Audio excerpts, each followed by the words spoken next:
everybody. Welcome to another edition of What's What BR. Today we have Tekoah Boatner with us. Tekoah, how are you? I'm well. How are you? I'm good. We just talked a little before. It's Monday. It's last week felt like Monday every day. So 2020 feels like Monday every day. it does. It does. It. Oh my gosh, it's interesting to say the least. So That's diving in, this you are with Youth Oasis. yes. So give us a little bit for those who don't know, what is Youth Oasis and, what are you guys helping everybody with? So Youth Oasis is a youth services organization. We've been in the Baton Rouge area for 20 years.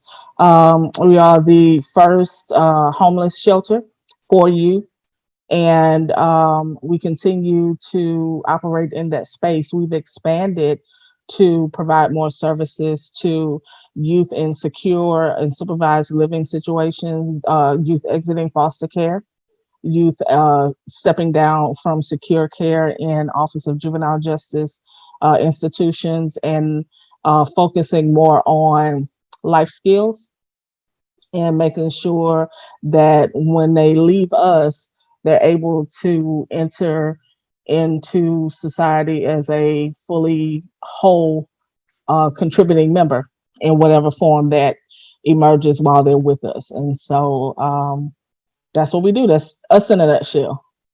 That's interesting. And something I guess I'd never thought about. You mentioned, people, children exiting foster care. Is that, because Yeah. we've talked with some people from, that are in that system before, and they've talked about how, some of the older, kids are harder, to Hmm. find a home for.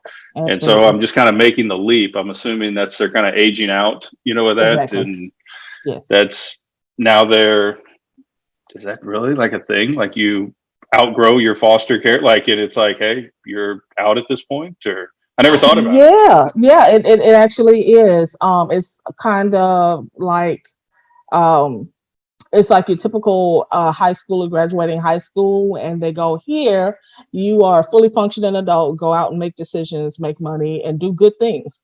It's the same with kids exiting foster care, um, with and they are um, way less prepared than your average high schooler exiting. um, and all that means that the exiting is that they are no longer under the supervision of the state.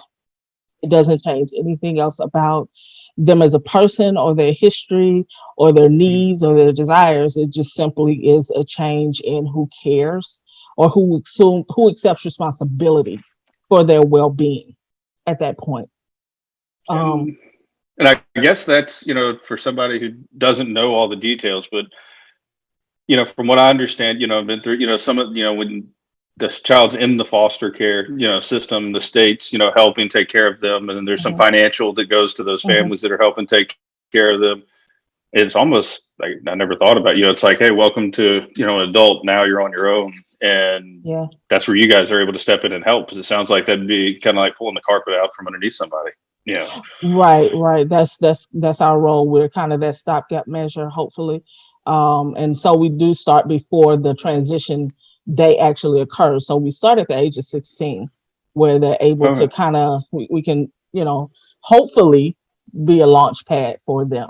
And they can stay up until the aging out point, which thankfully now is 21. It used to be 18 only 2 short years ago, but we've extended that to 21 because the longer they can stay with that support, the better off they'll be long term. Right. So they can stay as short as 2 years or up to 4 years, and the more time they have, the better it is for them because you have to think they have a short time to develop and create that village that most of us who have what's considered normal family backgrounds or stable family backgrounds have. I graduated high school. I had my parents, I had my aunts, I had my uncles, I had my cousins, I had friends. I had a village of people to call, and so the our kids in foster care, they have to build that. They don't have it, and it takes a long time to build those lasting connections. So 2 to 4 years may seem like a long time, but it's really not. No, and that's something we've always said. You know, it takes a village to raise a child. That's You it. know, you can't That's do it it. on your own. Not at all. Like I need a village to help with mine. So it's anybody's looking for some, I've got some I can loan out to you. Same.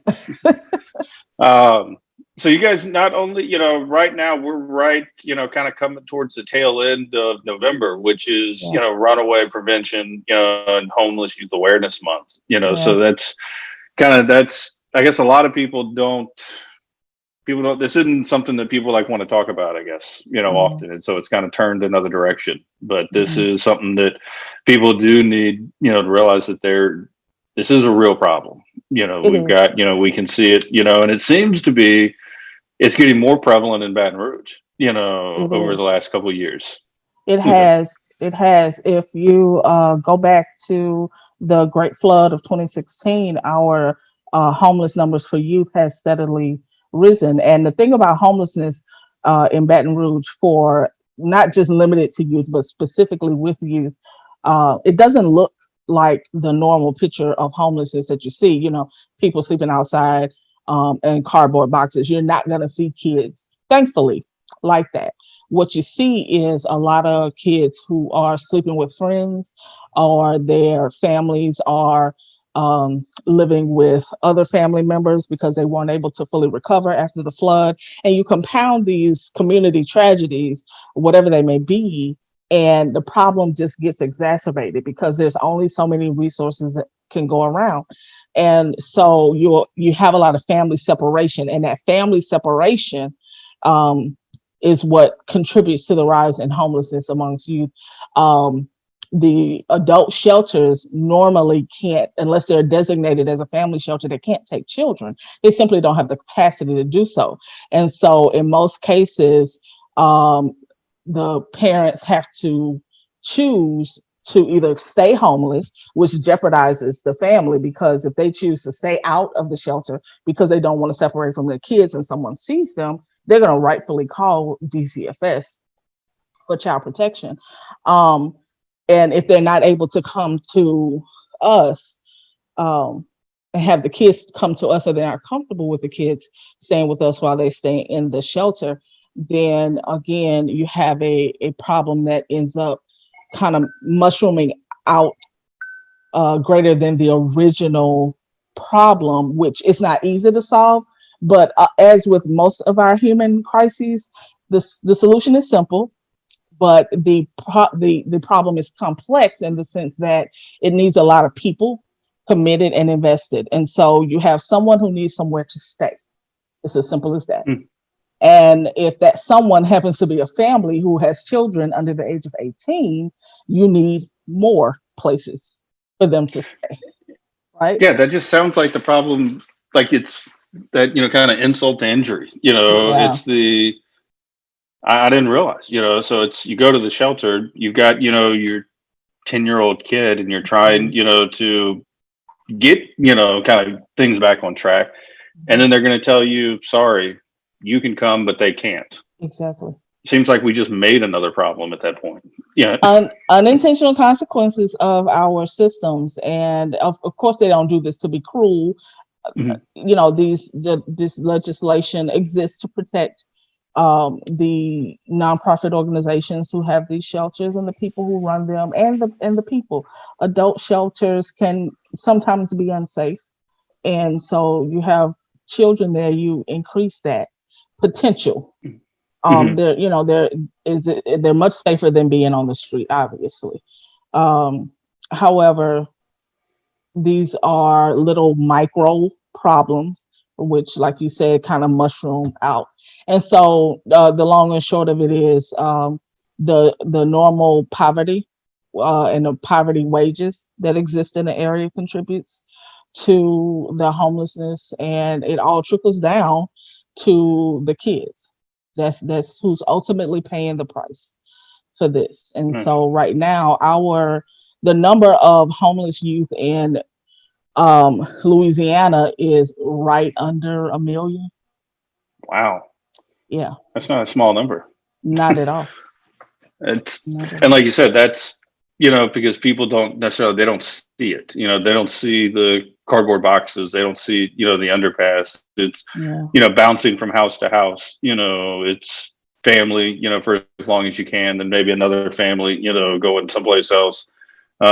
Maybe a car, that, That's you're it. not seeing. I've seen that, unfortunately. And Yeah. Yeah. so you guys are doing some pretty good work.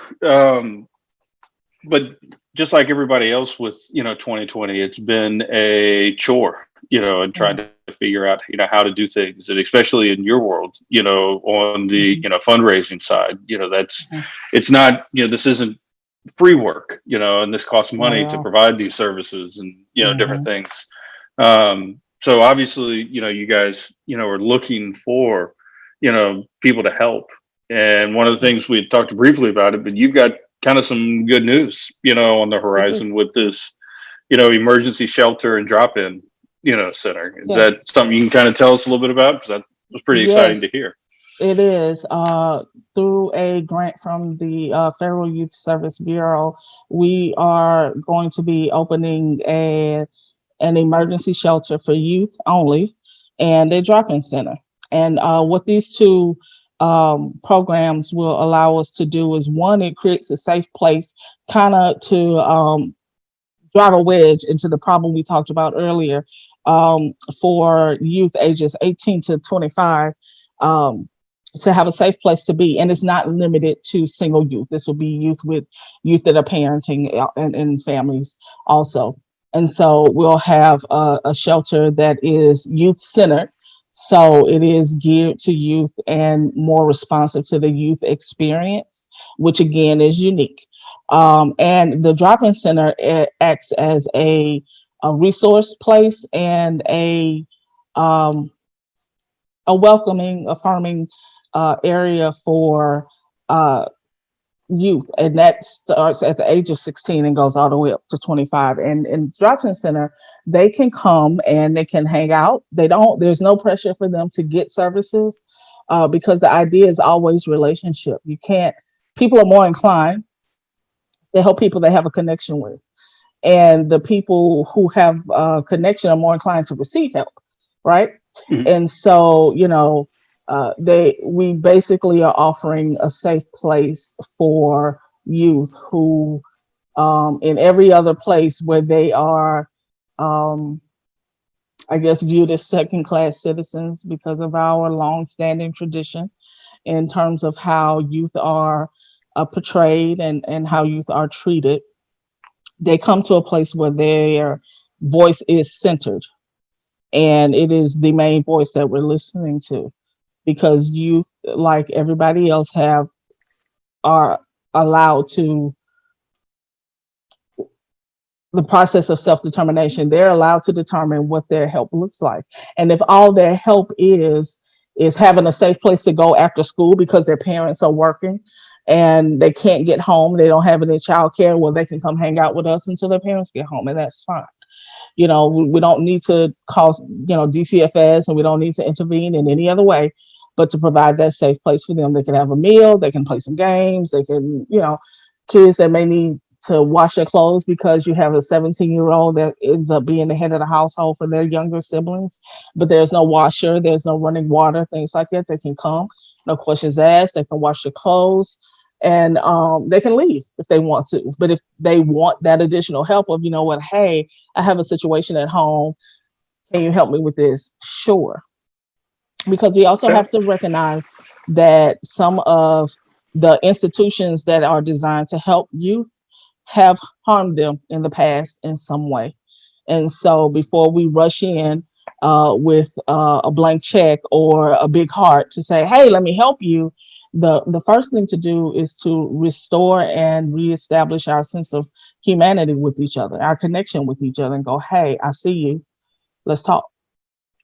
So kind of go absolutely, it's from not, there. and that's where it's you see these centers, in different, shelters in different places, but it takes a lot, to kind of probably, to get the courage to walk in, and to be able to say, I Absolutely. need some help, but Mhm. if it's not that, you don't have to dive, head first in, like you said, it's kind of just come in, get to know somebody, Mhm. and then when they need it, they know they're building those relationships we talked about in the beginning, to where it's like, I know Jerry. I know Tekoah. She's there. Like I just don't know what to do. I think we all get to those points where we kind of keep it all in, or we say we can handle it, we've got it, but then everybody's got that break point where it's like I can't.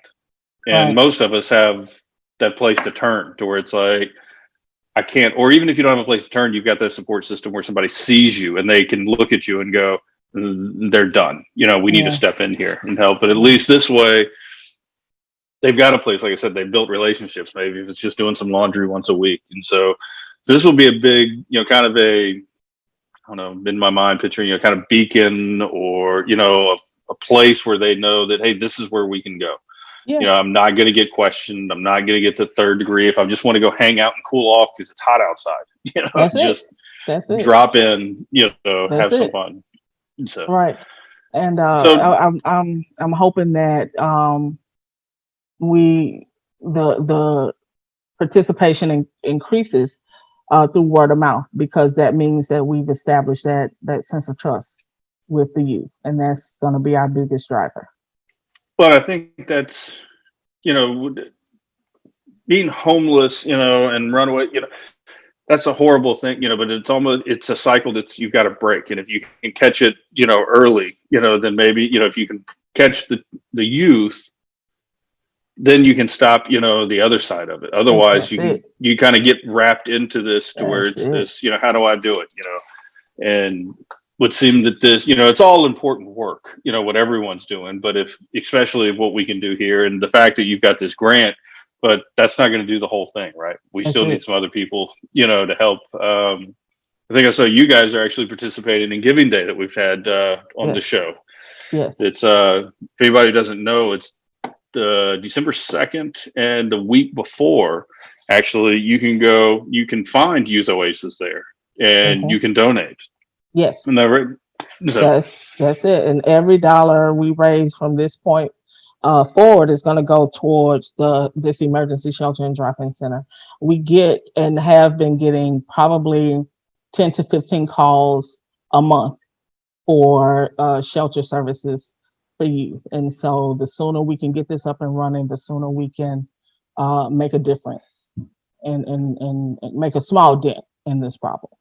yeah, or at least have the space. That's what I like about the idea. That it's people can see that something's happening, and there are people there. Too many times, you've got people that are in offices that are, now you got people working from home. And so you got businesses and you got groups and nonprofits that you think, are they open? Are they not open? What can we do? This seems like this would be a great thing for the city here that would be able to help, when needed. So, but along with that though, you guys, funding, raising funds, but this can also, the volunteers. I'm assuming you guys have Oh, got to work yes. with, an incredible amount of volunteers, to keep this program going. We do. Obviously, that's been limited a lot this year.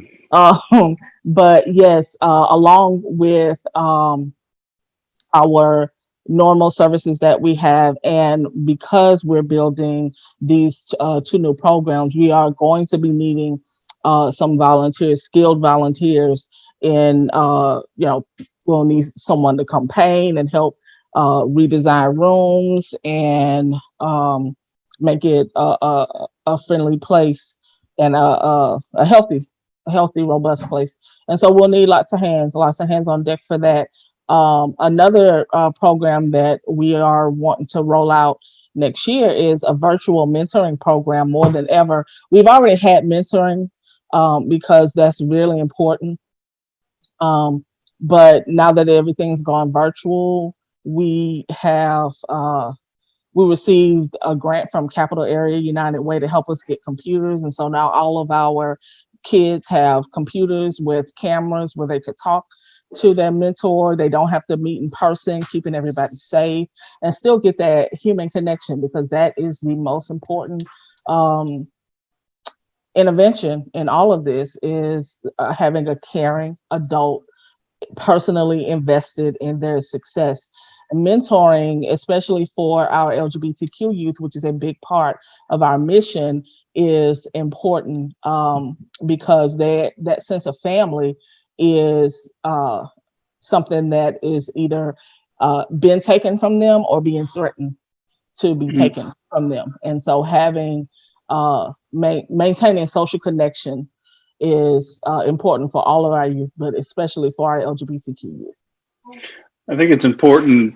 I've always talked about, or by no means is this the same, but we all like to think that we, have a guy, that we can That's it. call, Yep, whether that's it it. be, like if it's, something breaks at the house, it's a plumber, it's an AC. It's like you need to call my guy, Yeah, and it's these kids need a guy, that's it. or girl, but they need, it's the They need a expression in my person. mind. It's they just need somebody, Yeah, when it just hits the fan, just that's to it. be just a phone call. Because I think the problem is, and this is where, I'd say, if anybody's ever thought about wanting to be a mentor or try to help, hey, now you can do it virtually. You're That's not having it. to go drive across town, but the amount of a difference you could make for somebody just by answering that call, or That's just it. knowing that, hey, I'm going to jump on, once every so often, we're going to have a conversation. They're going to get my phone number. And because we all like, I think the problems that most of us that are probably watching, this show right now, we've got problems, but these kids have really got some problems, and you can help a lot of these, versus that somebody else couldn't, like, I guess I'm saying the problems aren't at scale, right? It's Right. like, if, you've got a, you've got some youth, you've got a, a kid that's run away, you've got someone that's homeless, their problem is, I'm starving and don't have any food right now. Our problem, it's like, if that's a problem, it's because you probably didn't want to get up and go get it, or you didn't, feel like you didn't want to get off the couch, but that Yeah. one little thing, to where if somebody just knew they could call, and be like, I haven't eaten in 2 days, or, I want to get to the shelter, but I can't, I twisted an ankle and it just hurts, and I don't want to go, into a hospital. Little things that, we can solve, and Absolutely. It seems like a simple analogy, but it's absolutely perfect. I mean, think about some of the situations you found yourself in as a young adult that was solved, or the big crises that was averted because you had a person to call. mhm, And they may not have provided a big help, but they helped you navigate something that that's you can look back on and go, oh, that was very small, but at that moment in your life, it was the biggest thing ever, and you had someone to help you navigate it. That's all we're looking for these kids. I've always, we talked, Terry got us connected, but I was telling Terry the other day that, I like the way it said, the real problems in life are the things that blindside you at some idle Tuesday, at 2 p.m. Yes. You know, Yeah, yeah, yeah.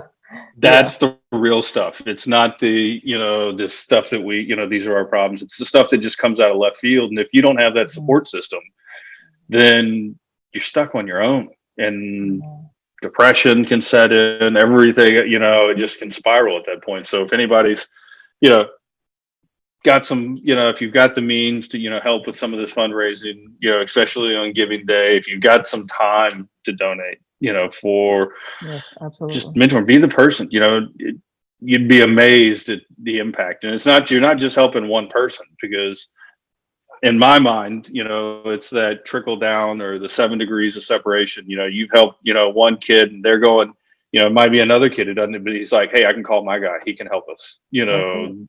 They'll be there for us. They can do this. So Yeah. everybody needs a guy. And you want the guy, right? You don't want to just have to go call somebody you don't know out of the blue, Right. which is enter the drop-in center, go Right. in, meet a guy. That's it. That's it. So right now we are that person. We're that group of people for our kids, and we are always looking to add to the village. Well, that's some tough work. That's you got to have a heart for it, and so we appreciate everything you're doing. We And if do. we can help in any way, definitely let us know. So, Yes. anything I'm forgetting that we should talk about, or Um, you got some? not We that. need volunteers. Don't forget Giving Days coming up, and That's you it. know, Don't forget Giving Day. We need volunteers. We do have two fundraisers going on right now. We have a cookbook that Mhm. is for sale from the Way Out organization. This is a nonprofit organization that funds LGBTQ causes that has agreed to help fund that emergency shelter. And so to help those efforts, they're selling a cookbook. That cookbook features some local chef recipes in it. And so you can purchase a cookbook and that'll help. You could also purchase some art made by youth artists and local artists, and all that money goes towards the creation of this emergency shelter. And of course, anytime you want to donate through 225, that giving day, or in normal, you can go to our website and just donate. It doesn't take a big contribution. $25 will buy a monthly bus pass for our youth, and that helps them get to work. um Things like that. It's or $50. They get a 70, I'm sorry, we had to increase their grocery shopping stipend. That's $75 every 2 weeks. So if you want to buy groceries for kids, because again, they live with us, and we take them shopping, but they cook for themselves, because this is what we do. We're teaching them how to live alone or live independently. And so if you want to sponsor groceries, that's only $75. The bus passes is only $25. You want to sponsor or adopt a room, that's $500. And or if you just want to drop by a care basket of snacks, we don't buy junk food. Sometimes they do, but they love it. So if you just and everybody needs treats. Everybody needs So treats and all of that feels good. Halloween candy that everybody wants to get out of their house and needs to bring it to you. Yes, So they love sodas and all the teenage stuff. So any help, any way you want to contribute as a village member, we would love to see you. Give us a call. awesome. And what's that website? www.youthoasis.org. You can also follow us on Facebook and Instagram. Everybody's on social these days. That's So it. got to take a look at it. Well, I can't thank you enough for coming on today. I Oh, think this thank you. was, incredible. I think it's more people need to know, can't bury our head in the sand here, and Not at all. these, I've said it with all the different groups. I've talked about it with Giving Day, people don't understand the amount of work that you guys do in a lot of these nonprofits in our community. And it's vital that we keep you guys funded and going and doing what you do, because somebody has to do it. And so we can't just walk away from it. No, And and I so, thank you for having me on to talk about this. I try to make it painless and make it doable, because it is. It really is just a matter of making a decision to contribute, and whichever way you choose to do so, it will be used, and it will benefit someone. And as you say, it will trickle down. We've been in Baton Rouge for 20 years. We love our Baton Rouge supporters. Because of them, we've been able to last for 20 years. So it's always an honor and a pleasure to get to talk to more people and invite them into the village. So thank you. well, like I said, we appreciate the work you guys are doing. If there's anything we can do to help, let us know. And hopefully we can get some awareness for you out there and let some people know what's going on. Sounds good. So, Thanks again. awesome. Well, you have a good day. I'm sure there's more important things you need to be doing than talking to me. So I'll let you get to that. And we'll circle back up, maybe come back on, tell us how things are going, kind of how the holidays, are going, and what we can do. And we'll check in maybe after Giving Day and see how that worked Looking out. forward to it. You have a good holiday season. All right. You have a great day. All right. Bye bye.